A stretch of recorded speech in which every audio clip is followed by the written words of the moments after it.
Alright guys, I'm back here. This one ain't marked, but I just talked to the property owner and he said I could cut it to help me out, because what it's going to do, it's going to open me a lane up for these two without trying to brush up and knock the tree one way or the other, and it may allow me to let that white oak go right down through here. Maybe.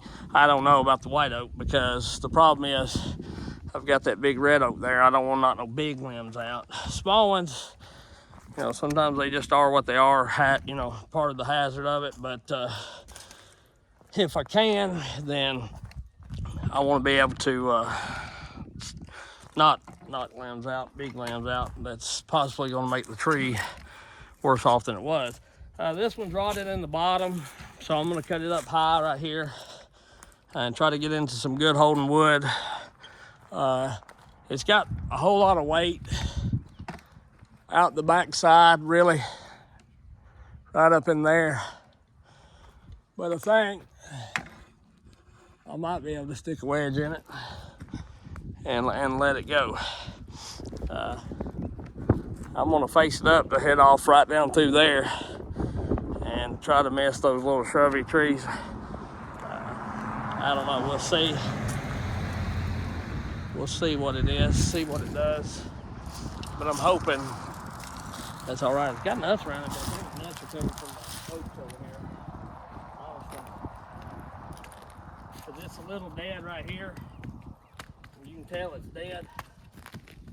But I want to try to put a small face cut in it and wedge it over if I can.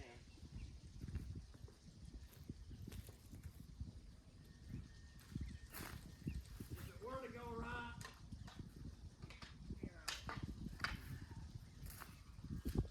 it just will go right, I guess. I've got to go find my axe. I really should be wearing my felon belt, but honestly, when I'm cutting trees like this, I don't wear it. Just do exactly.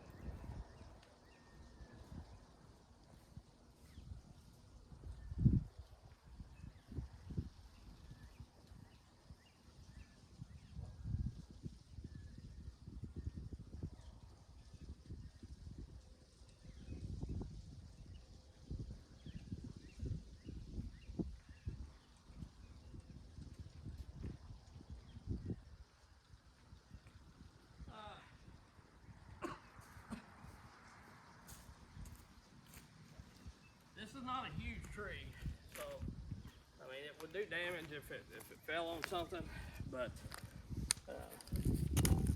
this road ain't terribly busy road.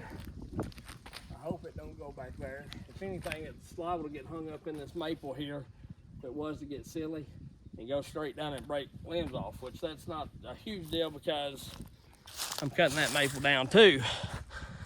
But on these trees like this, I want to talk a little bit about it. I'm going to try to slow down and start explaining my thought process and everything. Sometimes I do my gun and cut like this, and sometimes I go ahead and do them like this. It just depends on how precise I need to aim the tree. Honestly, if the tree is, you know, one of those trees that's in a tight spot and I really got to do some aiming, or I'm really wanting to be precise, I'll do the gun cut like this. But if it's out in the woods or whatever and I can get pretty close, which you can aim with it being like this, but for me it's just a little harder. So, you know, I'm going to come up pretty high, do a small face cut, and try to sink some wedges in the back. You know, I could go down low and get some more meat, but it's kind of in that buttress swell, and this tree looks kind of rotted, and so we're just going to try it like this, honestly.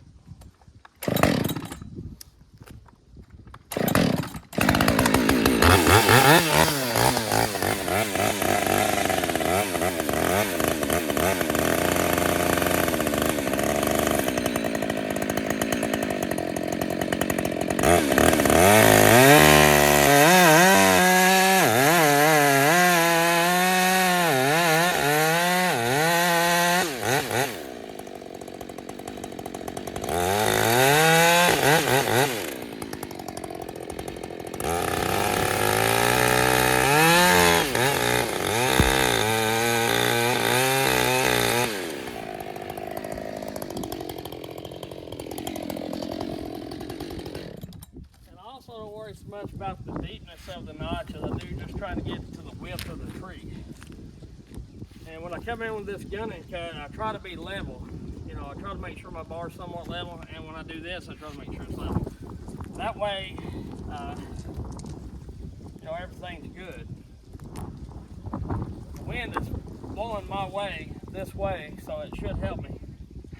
But when you're level, it really helps you out on your back cut. See, this is dead right in here, but it looks like I'm gonna have a pretty good amount of hinge to help me out. So I'll leave the hinge fatter over here for sure, because it's, for one, more rotted on this side, but for two, I'd rather it hold on to this side and not flip off that way, because it's got the lean and the weight back there, so I don't want this corner to break off. Also, doing the face cut like this, it's a whole lot easier to clean up than doing the gunning cut first. It all depends on what you're used to, but I kind of like doing this top angle cut first, due to the fact that you can dictate the angle you come in. I come in kind of high here, so it has plenty of room to break off, but you know, if I was cutting this for timber, I could come in and do a less steep angle and go low, and then do my flat cut and just have a little a narrow and not so deep hinge to save more wood. I am going to scribe a line just to make sure I come in right on this tree. On trees I got to bang wedges on, or I got to pull or whatever. I like to come in a little high. That way it's got something like, you know, it's not going to slide off, and it's kind of pushing against it. So, you know. And you can also step back and kind of look at your face cut and kind of see, square up with it and see which way it's going to come. And it looks like I've got it faced up just exactly where I want it to come. So that's a pretty good deal.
That's all I'm going to cut for a minute until I get the tree lifted.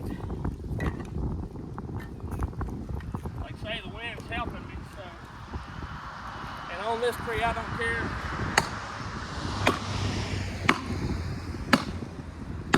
I don't care if I got 5 or 4 or whatever. It really doesn't matter to me.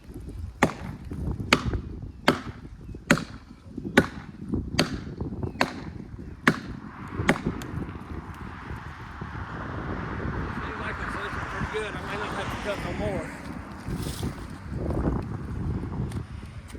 I'm hoping it's lifting pretty good. Like I say, I don't want it to break off and go goofy on me. Just because you got insurance doesn't mean you want to use it. You understand what I'm saying?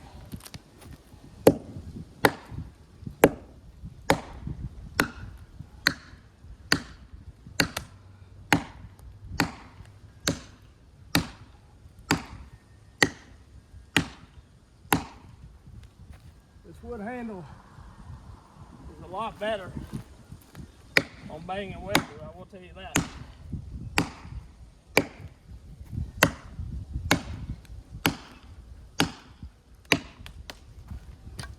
she's lifting like I want. I don't think it's limb tied. I've got quite a bit of hinge over here. I probably could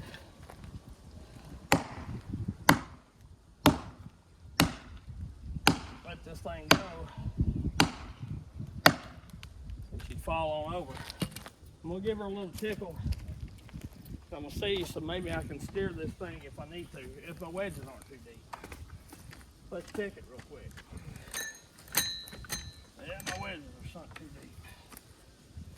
But I can still come in, leave a little on the middle, or cut a little more off this side.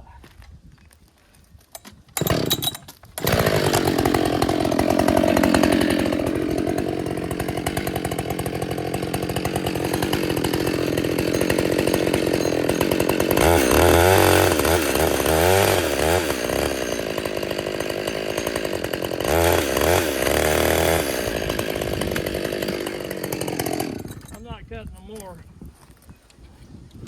I don't want this thing to break off the wrong way.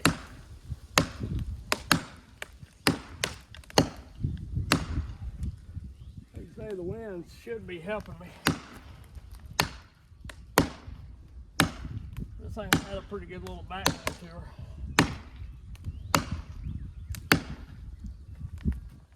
But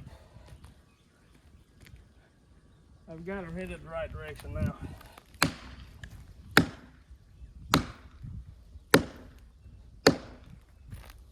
I do.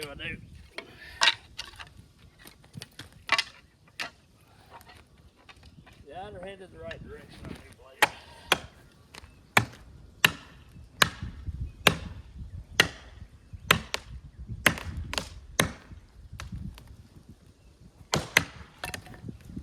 There she starts to go. Come on, wind, help me on out. Should be short enough it don't hit nothing. Yeah, it caught a dead limb there out of that one, but that's it. See, that thing was rotted as shit. I knew I didn't have much hinge. Yeah, it's nasty, rotted. Rotted nasty. I'm gonna buck this up where he can grab a hold of it, trim the stump down like I've been doing. I want to do this all as I go, and all that. So I'm gonna hunk it in pieces. Unfortunately, this won't be no good for a log, so it will be what it will be. But I'm gonna cut them into pieces.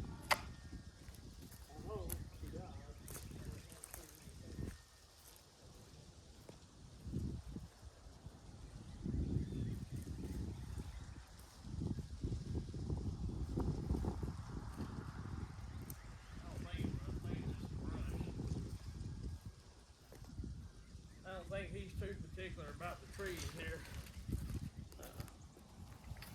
I really was shooting for there, and she kind of come off.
should be able to just come right in there and scoop them limbs up and be no problem. Leave these on that log, come in from this side and should be able to get it no problem. Well, let's stump this rotten bastard. A lot of times what I do is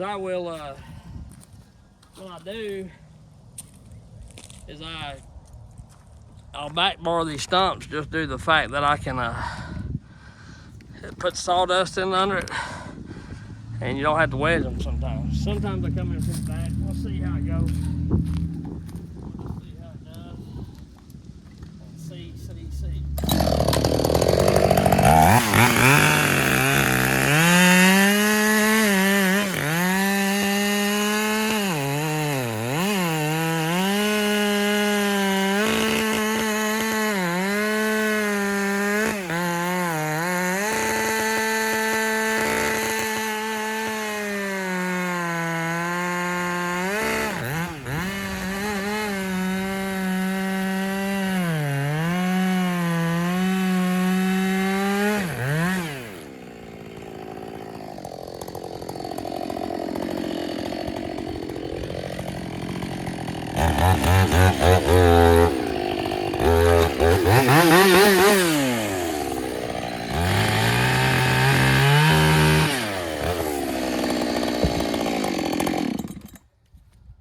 A lot of times when I piss rev my saw, a lot of people on YouTube give me shit about it. Give people shit that do it about it, but I do it because of that problem right there. If you're in a big buck, in a tight buck, where it's got pressure on it and the sawdust is not coming out the way it should necessarily, then the problem you get, it gets in your bar groove and it gets in the tip of your bar and you get hung up. Also, when you're doing big bucks or felling a tree or whatever, as you're going, it gets in your bar groove. When I come out of there, I'll piss rev it a few times to clean the bar revs out so my oiler hole stays open and things like that. You know, it don't get it all, but it does help. So let's move on to this one. We'll check it out and look. Go get my axe, throw them wedges.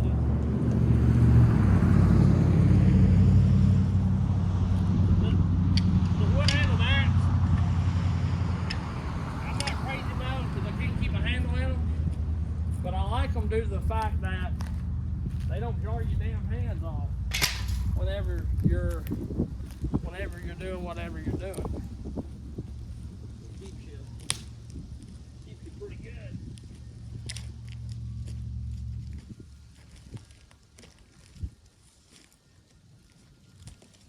I'm gonna roll a stump down here where he can get a hold of it. Like I say, I'm cutting them stumps fairly low after I get the tree cut. There's the fact that so I can. This tree's got a little bit of a back lane as well. It's not a huge tall tree. I don't think it's as dead as the other one. So I'm going to try to throw it down this way as well. Down through there, try to.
main thing with wedging, you don't want it to spit out on you. And you got slack in your other wedges, because if you do, and that tree was to rock back what I've got it lifted, it could be enough to break it on off. I still got a ways to go yet. But to turn it off, I'll bring it back when I get closer. Maybe. Alright, I'm gonna end this one up. Amazing what a little bit of holding will do. I mean, I only had that much holding. And my God, it did not want to go. Ended up having to push it with a damn tractor.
Saw's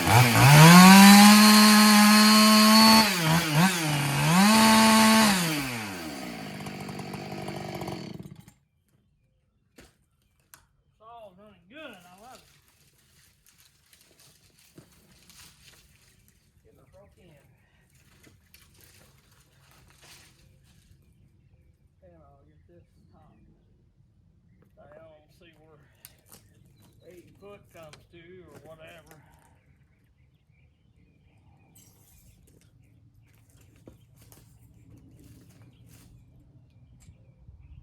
I can't see shit.